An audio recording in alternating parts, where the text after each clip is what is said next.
네, 말씀은 욥기 강의 31번째고요. 제목은 재난을 주는 위로자의 회개라는 제목입니다. 욥기 16장 1절에서 8절까지 말씀 보겠습니다. 욥기 16장 1절에서 8절이요. 네, 같이 읽을게요. 욥이 대답하여 이르되 이런 말은 내가 많이 들었나니 너희는 다 재난을 주는 위로자들이로구나. 헛된 말이 어찌 끝이 있으랴. 내가 무엇에 자극을 받아 이같이 대답하는가. 나도 너희 시나니 가령 너희 마음이 내 마음 자리에 있다 하자. 나도 그럴듯한 말로 너희를 치며 너희를 향하여 머리를 흔들 수 있느니라. 그래도 입으로 너희를 강하게 하며 입술의 위로로 너희의 근심을 풀었으리라. 내가 말하여도 내 근심이 풀리지 아니하고 잠잠하여도 내 아픔이 줄어들지 않으리라. 이제 주께서 나를 피로하게 하시고 나의 온 집안을 멸망하게 하시니 주께서 나를 시들게 하셨으니 이는 나를 향하여 증거를 삼으심이라. 나의 파리한 모습이 일어나서 대면하여 내 앞에서 증언하리이다. 아멘. 네, 지난 25장은 욥의 친구 엘리바스의 말이었고요. 오늘은 그에 대한 욥의 대답입니다. 네, 즉 복음이 아닌 복음인 듯한 비복음에 대한 욥의 대답이죠. 네, 어찌 되었든 욥의 친구들은 욥이 망했다는 소리를 듣고 위로해 주고자 먼 곳에서부터 이렇게 온 거잖아요. 그리고 이 욥의 친구들의 이야기를 들어보면 종교적으로 특별히 무엇이 잘못되었다라고 이렇게 지적할 만한 것이 없을 정도로 거의 완벽하다고 보여져요. 그러니까 지금의 교회 이제 목사들이 흔하게 하는 어떤 설교 그 수준의 이야기라서 우리는 더욱 헷갈립니다. 엘리바스의 주장이 뭐가 틀렸나? 이렇게 보기가 어렵다는 거죠. 그러니까 소발, 빌닷 마찬가지고요. 그들의 주장이 뭐가 틀렸나라고 했을 때 그걸 구분해내는 게 쉬운 일은 아니라는 거죠. 그래서 욥의 친구들은 하나같이 욥에게 회개하라 이렇게 얘기하는 거예요. 회개하라. 지금의 교회들도 보면 회개하라 하죠. 회개하라 안 하는 교회 있어요? 아마 거의 없을 거예요. 아니 없죠. 없죠. 회개하라 이런 말을 안 하는. 그런데 문제는 뭐냐면 그 회개라는 의미가 어떤 의미냐라는 게 이제 거기서 갈라지는 거예요. 그러니까 욥의 친구들이 주장하는 회개는 복음하고 거리가 먼 회개를 주장하는 거예요.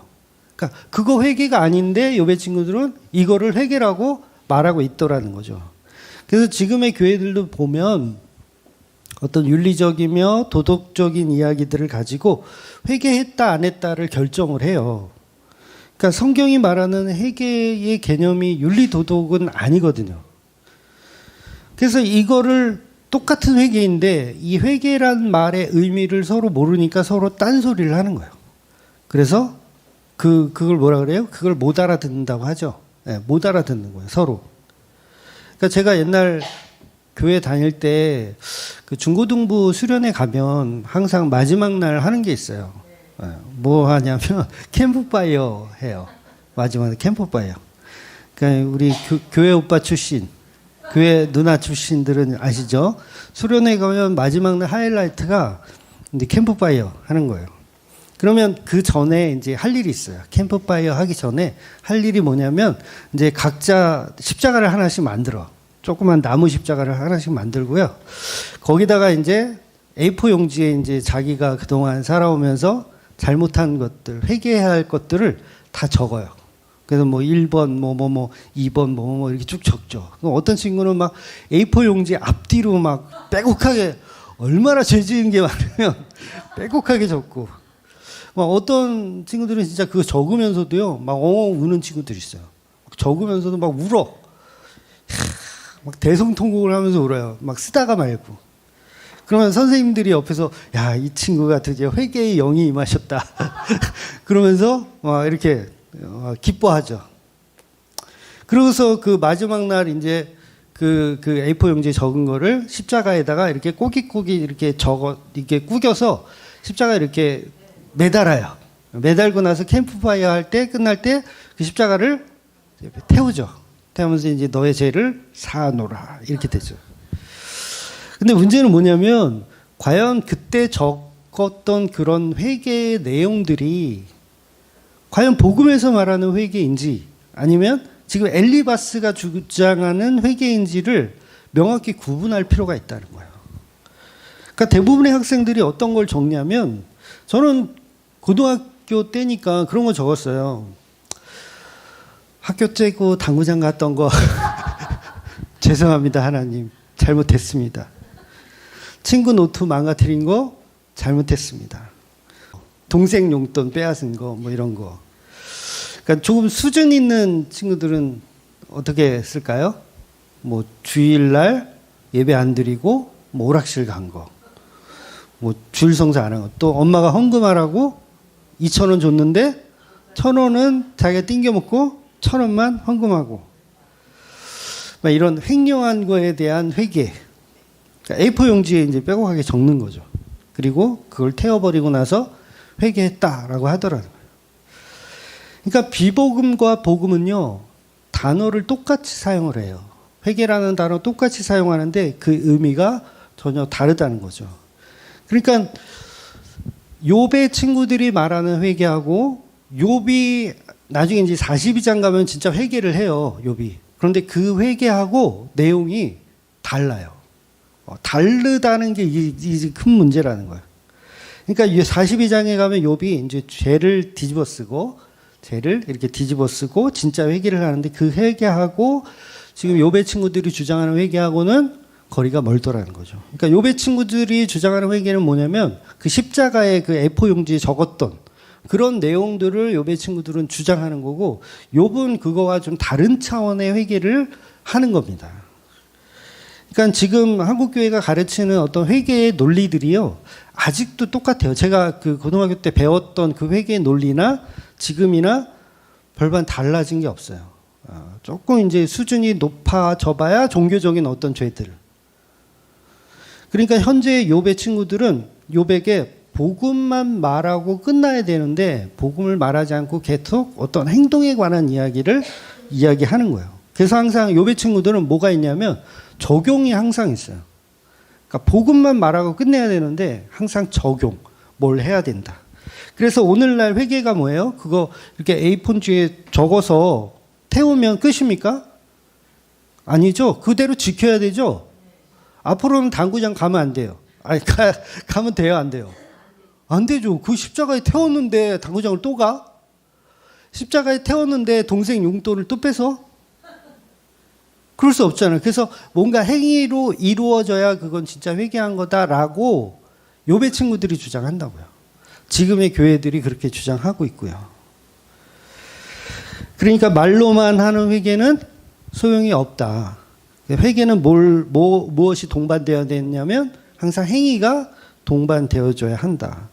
그래서 하나님께 잘못을 인정하고 다시금 교회에 충성 봉사를 하면 그 은혜가 풍성하신 하나님은 용서의 하나님이라서 다 용서를 해주신다. 그러니까 이런 류의 주장이 엘리바스의 주장이라는 겁니다. 좀 헷갈려요? 자꾸 지금 무슨 얘기를 하는지. 네, 욥의 친구들의 주장이라는 거야.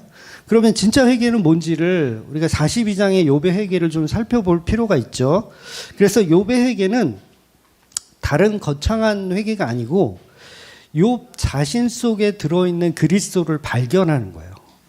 이게 회개입니다. 놀랍죠? 다시 한번 들어볼까요? 욥은 무엇을 회개해야 되냐면 내 안에 그리스도를 발견하지 못하고 있었던 걸 발견하는 걸 회개라고 하는 거예요. 42장 2절에서 6절까지 말씀 우리 한번 같이 읽어볼게요. 주께서는 못하실 일이 없사오며 모든 계획이든지 못 이루실 것이 없는 줄 아오니 무지한 말로 이치를 가리는 자가 누구이니까. 나는 깨닫지도 못한 일을 말하였고 스스로 알 수도 없는 헤아리기도 어려운 일을 말하였나이다. 내가 말하겠사오며 주는 들으시오. 내가 주께 묻겠사오니 주여 내게 알게 하옵소서.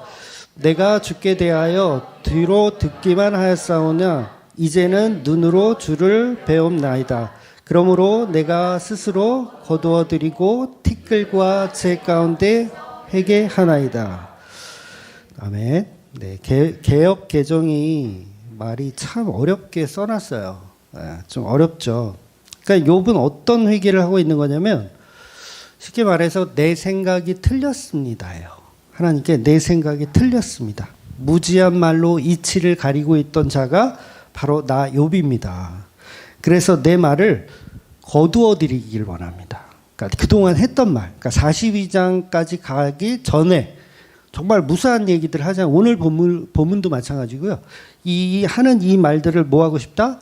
거두어 드립니다.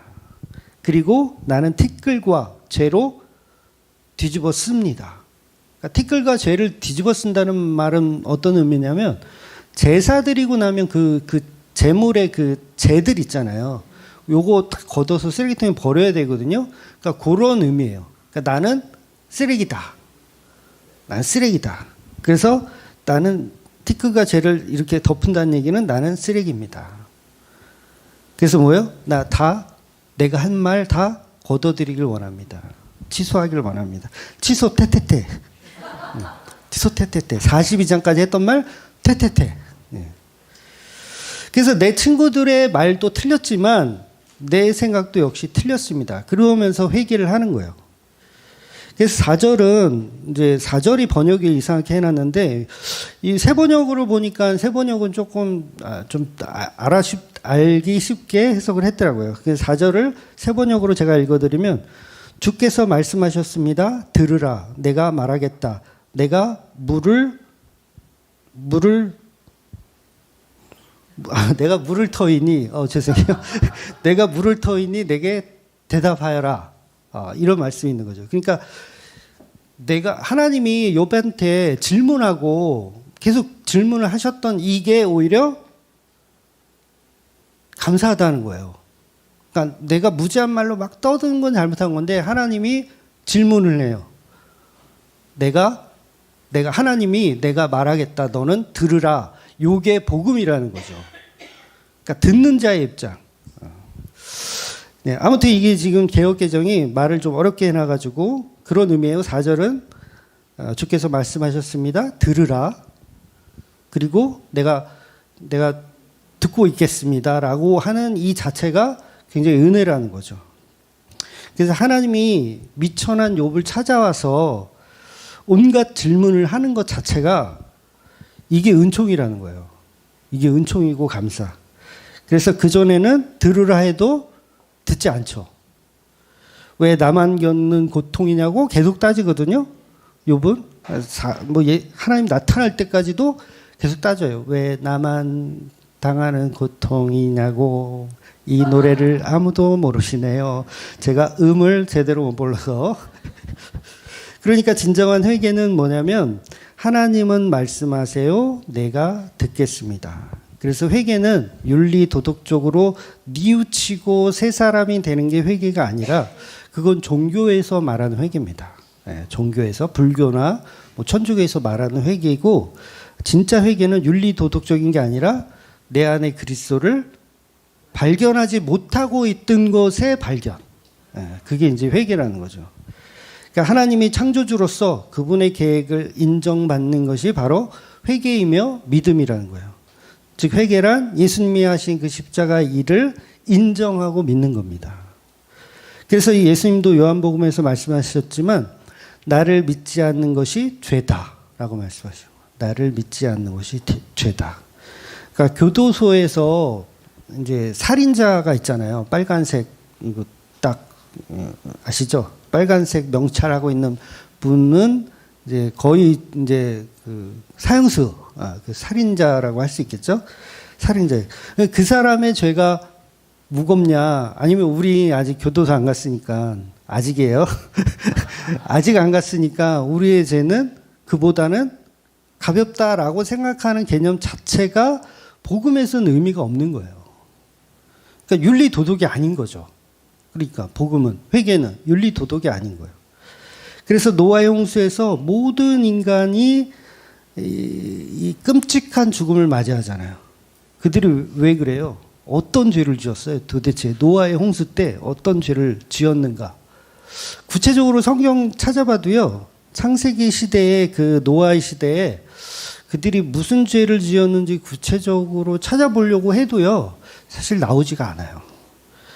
그러니까 정확하게 얘기하면 윤리 도덕적으로 무엇이 잘못되었다라는 얘기가 없어요. 그런데 죄를 말씀하세요. 하나님이 지금 노아의 시대예요. 이것들을 다 죽여야 돼요. 쓸어버려야 돼요. 그래서 너희들은 이러이러한 죄를 졌어라고 말을 했어요. 성경에 보면 말을 했어요. 근데 그거를 우리는 못 알아들어요. 그래서 왜 못 알아듣느냐 하면 윤리 도덕적인 이야기가 없기 때문에 못 알아듣는 거예요. 잘못 생각하고 있는 거죠.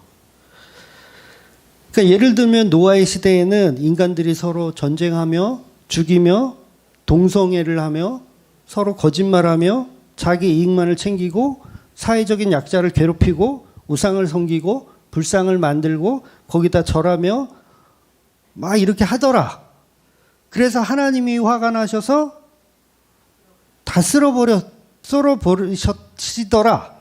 라는 어떤 구체적인 말씀들이 있으면 요거 잘못됐구나 라고 할 텐데 어떤 죄를 말씀하시냐면 하나님의 아들들이 사람의 딸들의 아름다움을 보고 저마다 자기들이 마음에 드는 여자를 구하여 아내로 삼더라. 여러분 여기에서 무슨 죄를 발견할 수 있어요? 우리가? 어렵죠? 잘 와닿지 않는 것 같아서 남자분들한테 질문을 드릴게요. 2명의 그 신부, 예비 신부가 있어요. 2명의. 둘 중에 하나와 선택해서 결혼해야 돼요. 둘 다 갖겠다 이러면 안 돼요. 성격이 둘이 달라. 한 A라는 여자분은 성격이 정말 온순하고 착해. 그리고 현모양처. 이런 온순한 이런 스타일의 여자. 천상 여자 스타일이고 B라는 여자는 정말 똑부러지는 여자야. 되게 똑똑하고 정말 누나 같고 이렇게 좀 이렇게 의지할 수 있을 만한 그런 어떤 와일드한 어떤 느낌이 있는 그런 스타일의 여자. 두 여자예요. A, B 중에 뭐 어디 선택하실래요? A, B 중에? 누구야? 고집사? 성 집사님?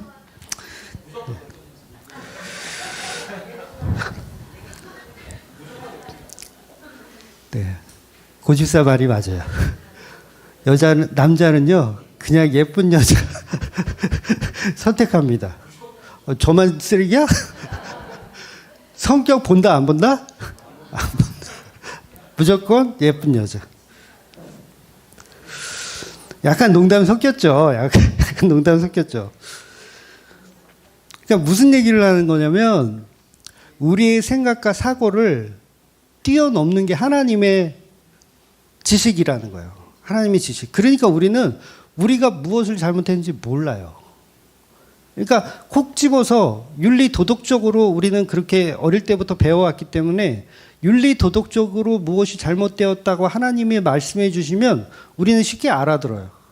근데 너무 어렵게 하나님의 아들들이 사람의 딸들의 아름다움을 보고 시집가고 장가가더라. 그러니까 이게 왜 죄예요? 못 알아듣는 거예요. 여러분 예쁜 여자랑 결혼하는 게 죄입니까? 사람의 딸들의 아름다움을 보고 결혼하는 게 죄예요? 이 세상에서 쓸어버릴 정도의 죄일까요?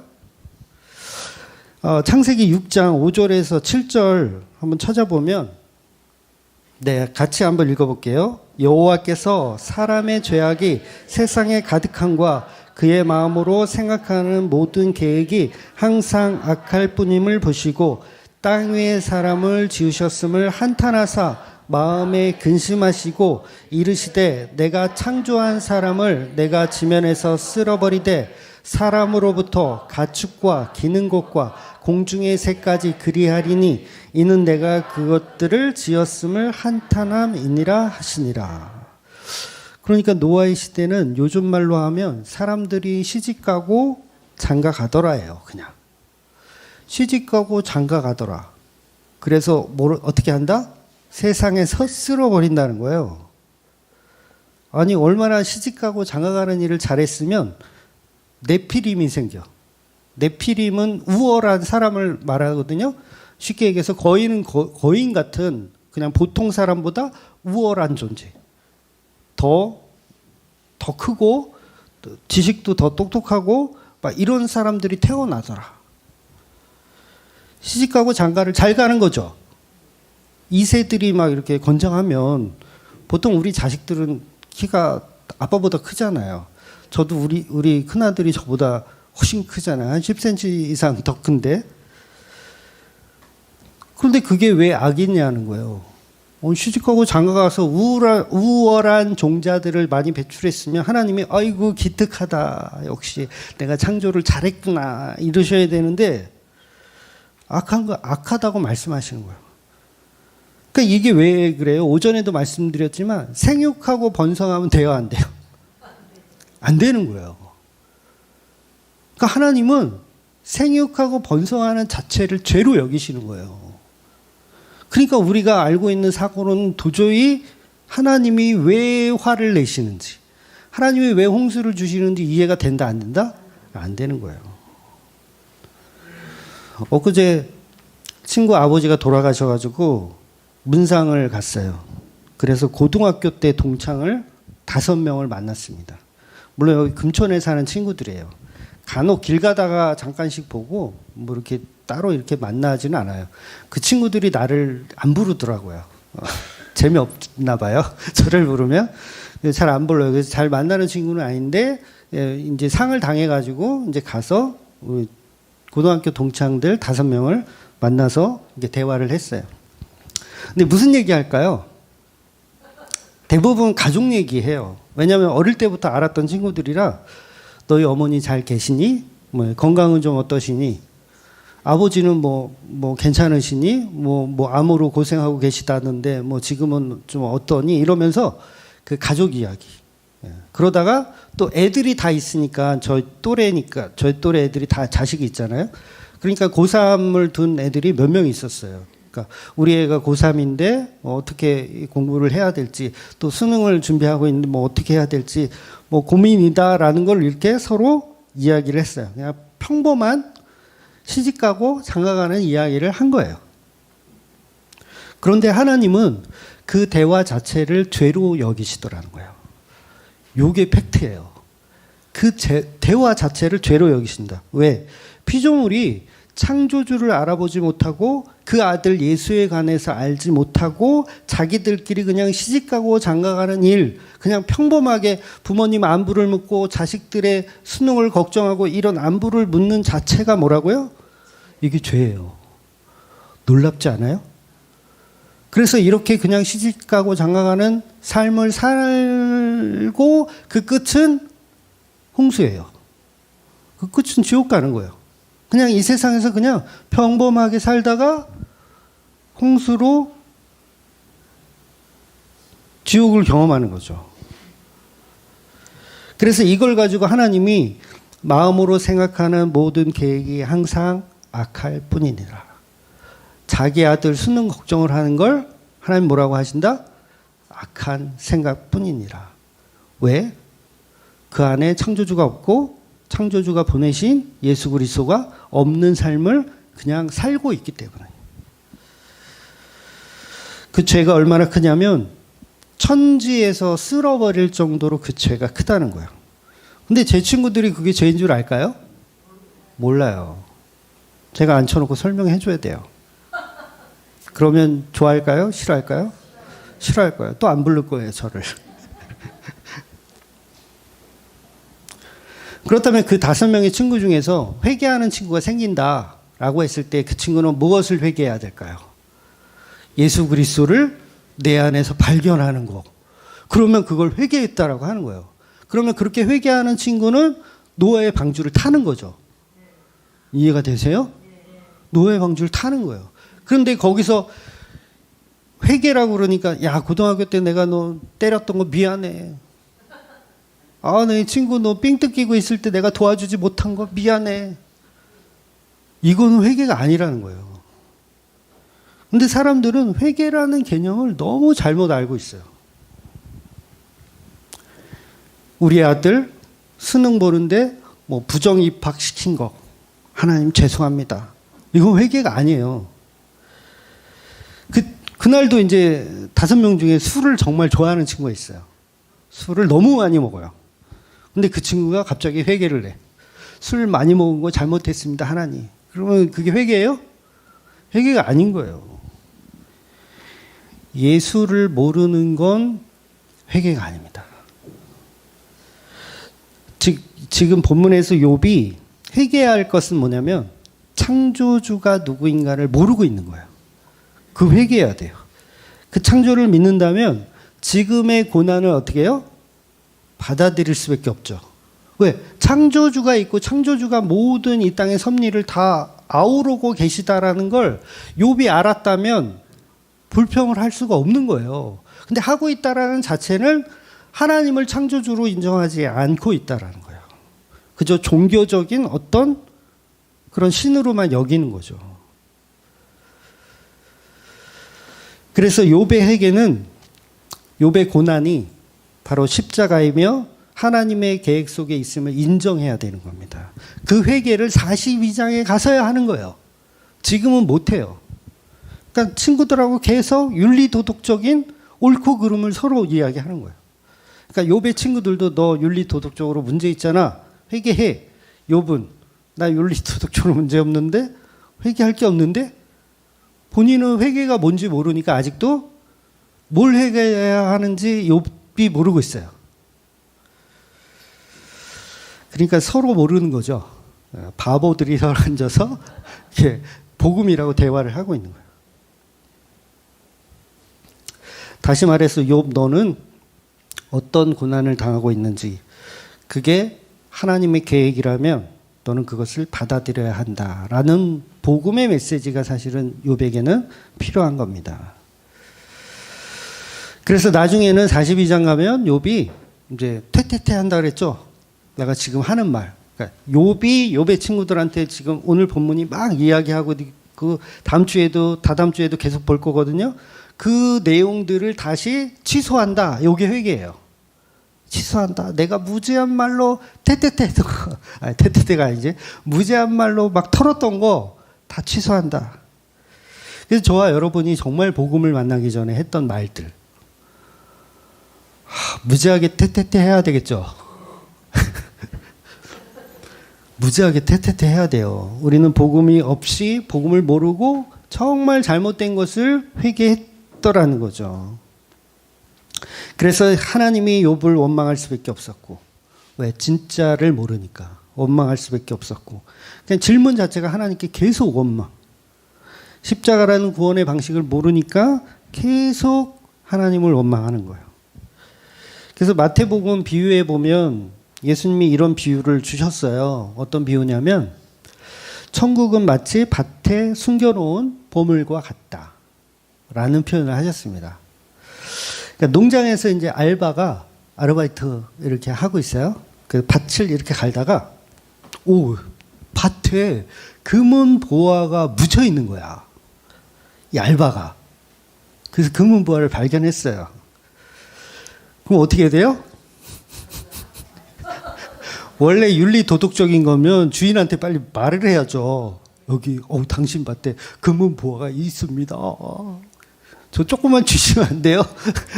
이래야 되는데 뭐 그런 윤리 도덕적인 이야기를 예수님은 하시는 것이 아니니까 본질을 이해하세요. 그러니까 보물이 있는 걸 발견했어. 그러면 어떻게 해야 되냐면 일단 퇴근하고 자기 소유를 다 팔아서 그 밭을 사는 거예요. 그 밭을. 그러면 뭘 사는 거예요? 실제로는 금은 보화를 사는 거잖아요. 즉 천국은 감추어져 있다라는 거예요. 예수님이 하고 싶은 말은 뭐냐면 천국은 감추어져 있다. 그래서 감춰졌는데 어디에 감춰졌냐면 세상이라는 이 틀 속에 감춰져 있어요. 그래서 고난이 이 세상이라면 그 속에 뭐가 있다? 금은 보화가 감춰져 있다는 거예요. 그런데 사람들은 고난은 보지 않아요. 밭을 사라 그랬거든요. 전부 다 사야 돼. 이 세상을 사는 거예요. 그런데 사람들은 이 세상을 살려고 하지 않고 그 보석만 챙겨가려고 그래요. 그거 걸리죠. 그거 혼자 퍼가다가 걸리면 어떻게 될 거야. 이걸 다 사면 아무리 퍼가도 상관없잖아. 내 밭이니까. 내가 이미 샀으니까. 그러니까 교회를 다니면서도요, 우리가 복음을 알았다고 하면서 세상에는, 이 세상 것에는 싫어야 다 싫어. 그러니까 세상이란 의미가 고난, 어떤 힘듦, 역경, 이런 게 우리 안에 있잖아요, 다. 예수 믿는다고 그게 다 해결되지 않잖아요. 다 있어요. 그런데 그거를 견딜 수 있는 이유가 그 안에 보석이 있기 때문이에요. 그래서 이 복음주의 안에서도요, 복음을 알잖아요. 그러면 이상한 행동을 하시는 분들이 있어요. 나 복음 알았어. 십자가 복음. 이제 보물이라는 거 알았어. 그러면 그때부터 학생들은 공부를 안 해요. 아, 진짜. 공부해서 뭐 해? 나 복음 아는데? 공부하기 싫어. 어차피 천국 가면 끝나는데 회사는 다녀서 뭐 해? 회사는 다녀서 뭐 해? 아니, 어느 정도 먹고 살만 하면. 아빠들도 회사 가기 싫어. 이제 복음 알았는데 뭐 회사 그렇게 기를 쓰고 돈을 벌어야 되나? 천국 가면 다 필요 없는 것들인데. 그렇잖아요. 다 필요 없는 건데. 그러면서 소위 막 살아요. 복음을 들었다? 그 다음부터 막 살아. 복음을 발견했다고 생각하고 막 사는 거예요. 근데 복음을 발견하면요, 오히려 그 땅을 사기 위해서 더 열심히 부단히 노력을 해야 돼요. 이 말이 이해가 되셔야 돼요.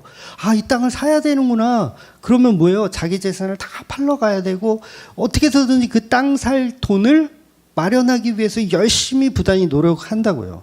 그래서 예수님이 하시는 말씀은 뭐냐면, 보물은 감추어져 있다예요. 감추어져 있다. 그러면 그걸 통째로 사야 되는 게 이 세상의 우리의 삶이에요. 힘들어요. 그래도 어떻게 살 수 있냐면 보석을 살 수 있다라는 은혜가 주어지기 때문에 살 수 있는 거예요. 그러니까 욥에게 지금 뭐가 없냐면 그게 없는 거예요. 고난 속에 보석을 발견을 못했어요. 보석을 발견했다면 욥이 힘들지 않아요. 달라집니다. 대하는 이 태도 자체가 달라져요.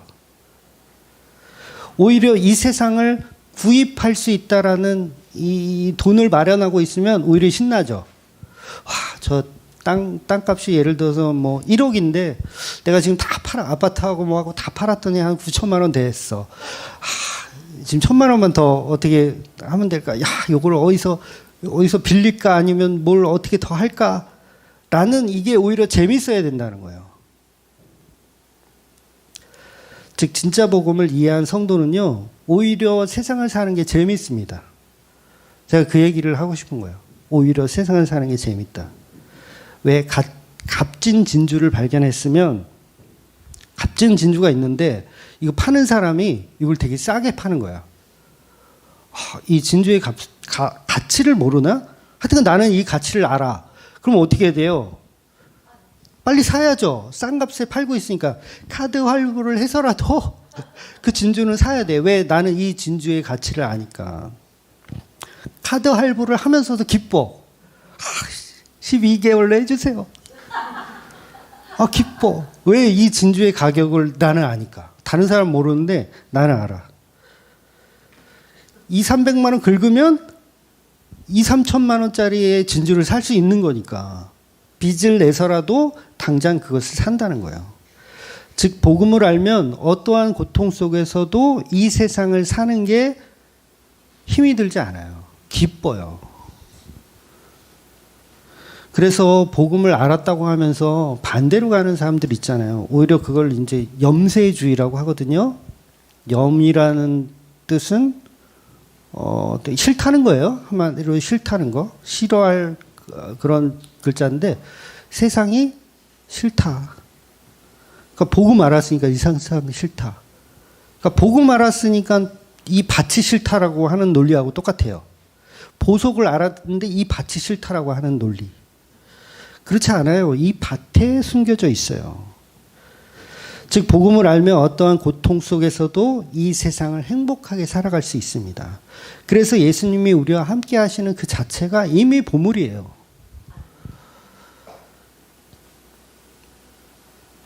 그러니까는 복음 알았으니 공부는 해서 뭐해, 돈은 벌어서 뭐해, 이거 뭔가 지금 착각하고 있는 거예요. 심지어는 교회 가서 뭐해, 그런 사람도 있어요. 나 복음 알았으니 예수님 나와 함께 하시니 교회 가서 뭐해, 성경 봐서 뭐해, 찬양은 불러서 뭐해, 문화예배는 해서 뭐해. 어차피 하나님이 선택한 백성은 천국 가고 지옥 갈 사람 이미 정해져 있다는데 자기가 해서 뭐해, 이러는 거죠. 그거는 자기가 하나님의 머리 꼭대기에 올라가 있는 거예요. 바로 지금의 그 상황이 바로 욥의 상황인 거예요. 욥이 지금 이런 염세주의자예요. 욥이. 그래서 뭐라 그래요? 자꾸 하나님한테 제발 나 좀 데려가 주세요. 염세주의로 살고 있는 거예요. 오히려 그 보물의 가치를 알고 진주를 발견했다면 자기 능력을 최대한 발휘해서 더 열심히 세상을 사는 게 맞아요. 그러니까 성도는 복음을 받아들이고 그 복음이 천국임을 인정하는 삶이 회개하는 삶이에요. 그런데 욥은 계속 염세주의로 갑니다. 이제 다음 주 다다음 주 보겠지만 욥의 대사가 좀 그래요. 좀 이렇게 좀 불쌍해요. 계속 찌질해요. 그래서 친구들에게 욥이 뭐라고 오늘 이야기하냐면 재난을 주는 위로자, 너희들은 재난을 주는 위로자들이다. 입 다물라. 너희들이 말하면 말할수록 나는 자꾸 재난만 들어온다. 물론 욥의 친구들이 잘못된 소리를 하는 건 맞지만 욥도 복음을 모르고 이야기하는 건 똑같아요. 결만 달랐지 둘 다 죄인. 둘 다 죄인이라는 거예요. 그래서 지난주 오전인가 말씀드린 것처럼 십자가 복음을 알면 오히려 세상 사람들보다 더 윤리적, 도덕적으로 더 잘 산다고 말씀드렸죠? 네, 더 잘 사는 게 맞아요. 누구보다 성실하게 사는 게 맞고요. 세상을 오히려 뛰어넘으며 살아요. 왜냐하면 성도는 남에게 보이기 위해서 살지 않기 때문에 보이지 않는 곳에서도 열심히 일해요. 그러니까 회사를 다닐 때 직원들이 막 농땡이 피거든요. 안 펴보셨어요? 농땡이 피는데 진짜 복음 아는 사람은 자기 자리에서 더 충실히 잘 일해요. 근데 복음을 안다는 가짜들 농땡이 다 피고 열심히 안 해요. 왜냐하면 지식으로만 복음을 이해해서 그래요. 정말 기쁘지 않은 거예요. 하나도 기쁘지 않아. 복음을 들어도. 여전히 염세주의적인 논리가 내 안에 들어있는 거죠. 그래서 신약 성경들 그 서신서들 보면 대부분 영지주의자들을 이렇게 타겟하는 말씀들이 많이 나와요. 영지주의다. 염세주의자들을 타겟하는 내용들. 그래서 잘못 보면 서신서들이 마치 율법책으로 보여요. 지금도 서신서 읽어보세요. 사도 바울도 그렇고요. 뭐 해라, 뭐 해라, 뭐 해라. 그런 말이 계속 반복적으로 나오거든요. 그럼 이거 또 율법 같아. 근데 율법이 아니라 영지주의적인 사고가 우리 안에 있기 때문에 그것을 끊어내야 된다라는 말씀을 하는 거예요. 그러니까 믿음이 있다고 하면서 아무것도 안 해. 그런 사람들 많아요. 복음주의 안에서. 믿음이 있다고 하면서 아무것도 안 해. 그거는 믿음이 있다고 자기가 자기 자신을 착각하고 있는 거예요. 진짜 믿음은 표현되어지게 되어 있어요. 그래서 야고보는 그러잖아요. 행함이 없는 믿음은 죽은 믿음이다. 그 말을 맞는 말이에요. 염세주의자들의 골수를 쪼개는 말씀이에요. 충격받아야 되는 말씀이죠. 사랑과 기침과 가난은 속일 수가 있다 없다. 뭐 세상의 이야기이긴 하지만 복음은 속일 수가 없어요. 복음을 알면 물론 처음에는 그걸 받아들이는데 우울함과 어떤 그런 게 있을 수 있지만 그게 지나고 나면 오히려 세상을 더 뛰어넘고 살 수 있는 거예요. 그래서 복음을 아는데 세상이 싫다? 그건 뭔가 잘못 배운 겁니다. 이 땅에서 그 복음의 십자가를 경험하지 못한다면 어디 가서 경험하실래요? 십자가는 고통입니다. 맞아요, 틀려요? 십자가는 저주입니다. 맞죠? 그거 어디 가서 경험하실래요? 천국 가서 경험하실래요? 그건 천국이 아니잖아요. 천국 가서 경험할래요? 뭐라는 거야? 여기서 경험하셔야 된다고요. 이 땅에서 뭘 경험해? 고통, 저주, 십자가를 이 땅에서 경험하는 거예요. 천국에서는 죄송하지만 예수님이 눈물을 닦아주신대요. 다시는 사망이 없대요. 애통하는 것도 없대요. 곡하는 것도 없대요. 심지어는 아픈 것도 없대요. 류마티스 관절염, 두통, 그런 통증이 없대요. 처음 것은 다 지나갔으니 새 것이죠. 계시록 21장 4절이에요. 그럼 생각해 보세요. 그러면 천국 가서는 고통을 경험할 수 없다면 그 어디에서 경험하실래요? 여기서 이 욥이 그걸 알았다면 이 고통의 경험을 오히려 즐길 수 있는 거예요. 근데 욥은 못 즐겨. 지금 너무 힘들어. 뭐가 없어서? 예수라는 복음이 아직 자기 안에 있음을 발견하지 못했기 때문에 힘든 거예요.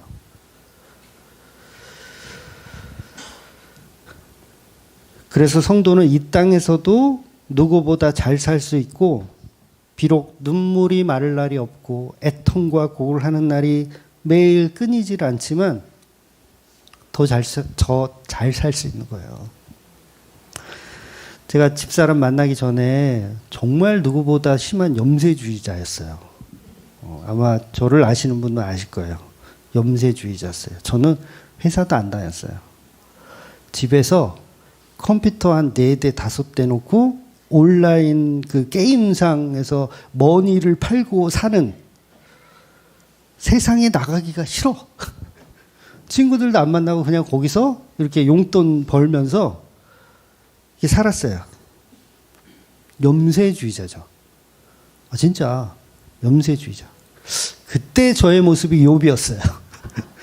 이런 그러면서. 물론 신앙은 있죠. 신앙이 없는 게 아니에요. 신앙이 있어요. 그러면 신앙이 있으니까 그 신앙이 나를 망치는 거예요.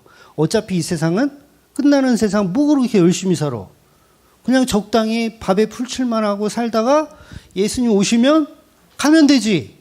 신앙 좋아요, 안 좋아요? 좋잖아. 그러니까 염세주의자로 살았어요, 제가. 되게 오랫동안. 그러던 어느 날 손예진을 닮은 자칭 자칭이에요. 죄송해요. 지난주에도 어떤 분들이 오셔가지고 사모님 누구냐고 이렇게 해서 사모님이 이 사람이다 그러니까 실망스러운 눈빛으로 자칭 손예진을 닮은 여자를 만나니 그 다음부터 이 세상이 어떻게 보일까요? 달리 보여. 살만 나게 보여. 염세주의에 빠져 있을 때는 떨어지는 낙엽을 보면 저 낙엽처럼 나도 떨어져 뒤져야 되겠다. 나도 썩어져 빨리 뒤져야 되겠다. 그런 마음이 들어. 낙엽 떨어지면. 근데 그녀를 만난 후에 낙엽 떨어지는 걸 보면 와, 저 빨리 단풍 구경하러 가야 되겠다. 그녀와 함께. 그러니까 뭐예요? 세상을 보는 시각이 달라져요, 안 달라져요? 달라져요. 그런데 예수 믿는다고 하면서 그 시각이 여전히 염세주의적이다? 저는 그건 가짜라고 봐요. 잘못 믿고 있는 거다. 오히려 그 예수님 때문에 하루하루가 기쁘고 행복해야죠. 물론 삶은 어렵고 힘들지만 그게 밭이라면 그 안에 보석을 발견할 수 있는 우리니까. 그러면 이 밭을 사기 위해서 내가 좀 고통스럽지만 뭐예요? 그걸 다 즐겁게 하는 거예요. 즐겁게. 사도 바울이 얼마나 고통을 많이 당해요. 뭐 두드러 맞고 정말 목숨을 잃을 정도로 구타를 당하고 그다음에 배가 난파돼 가지고 죽을 뻔하고 뱀에 물려서 또 죽을 뻔하고 얼마나 고통스러워요. 근데 사도 바울이 이런 이야기를 한 적이 있어요. 그러니까 그 운동선수를 비유해서 우리의 삶은 뭐다? 운동선수다. 다른 박질하는 선수와 같다. 여러분, 염세주의자는 이런 비유를 할 수가 없어요. 이런 비유 못합니다. 이 비유 자체가 뭐예요? 열심히 하라는 얘기잖아요. 열심히 살아. 근데 사도 바울은 염세주의자가 아니었기 때문에 그런 고통을 많이 겪으면서도 자기 후배들한테 우리는 이 다른 박질하는 선수와 같다. 어떻게 해라? 열심히 살 수밖에 없다라는 이야기를 하는 거예요. 사도 바울은. 그래서 진정한 복음이 없으면 본문의 욥처럼 찌질하게 사는 거예요. 하나님 나 언제 데려가실 거예요? 나 빨리 데려가세요. 난 세상이 너무 싫어요. 주여 오늘도 오시옵소서. 마라라타 빨리 오시옵소서. 되게 신앙 좋은 거 같죠? 마라라타 빨리 오시옵소서. 그런데 아닙니다. 내일 오시든 모레 오시든 내 인생 동안 안 오시든 정말 행복하게 살 수 있는 게 복음을 아는 사람들이에요. 근데 우리는 계속 찌질하게 사는 거죠. 그 김종호 님의 님이라는 곡 혹시 아세요? 한 60대 되시면 아실 텐데 김종호 님. 제가 조금만 불러볼까요? 간다 간다 한번 들어보세요. 전 그 곡이 너무 센세이션하고 지금 들어봐도 이게 음악적으로 좀 뒤지지가 않더라고요. 제가 봤을 땐 천재 작곡가가 아닐까. 천재 싱어송라이터. 거기다가 약간 노래풍이 약간 국악 스타일이에요. 근데 너무 좋아요, 노래가. 왜 좋아할까요, 우리가? 염세주의로. 이 길들어져 있어 좋은 거예요. 간다. 예. 그래서 욥이 하나님께 자기 인생을 따지는 것을 죄로 알게 되는 거예요. 이게 죄군요. 하나님의 말씀을 듣고 뒤늦게 제가 회개합니다. 그래서 죄를 뒤집어 쓰고 나는 이제 죽었습니다. 하나님이 옳습니다. 하나님 십자가가 옳습니다. 나에게 있었던 각종 율법들 이것을 지키며 의로운 행세를 했던 것들 그게 다 어리석음이었음을 내려놓습니다. 그러니 내가 이루어낸 업적은 아무것도 없군요. 그래서 진짜 복음을 알면 그 업적이 다 하나님의 하신 것임을 인정하게 돼요. 오히려 내 고통까지도 하나님의 주신 선물이 됩니다. 이건 정말 어려운 이야기고 선물이에요, 그게. 여러분의 삶의 고통이 오히려 선물. 그래서 사도 바울은 가는 곳마다 교회를 굳건히 세워가며 그럼에도 불구하고 이 교회가 내 것이다라고 얘기하지 않고 다 하나님께 예수님께 영광을 다 돌렸어요. 그러니까 교회 안에서도 우리가 우월함을 자랑할 수가 없죠. 예. 그래서 진짜 복음이 우리 안에 오면 그냥 기쁜 거예요. 이 설교를 이제 오전 오후 설교를 누가 제일 먼저 듣겠어요? 그렇죠. 제가 제일 먼저 들어요. 너무 은혜를 받아가지고요. 사실은 이거를 제가 받은 은혜를 100% 다 표현하면 좋겠는데 표현이 잘 안 돼요. 아직도 어눌해가지고 한 70% 80%밖에 안 돼요.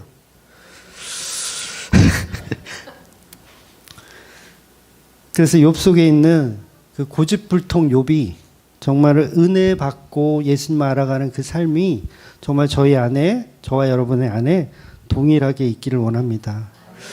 그래서 더 이상 엘리바스의 논리, 욥의 논리에 치우치는 것이 아니라 온전히 복음이신 예수 그리스도를 알고 그 보물을 발견하며 살아가시는 저와 여러분이 되시기를 주의 이름으로 축원드리겠습니다. 아멘. 기도하겠습니다.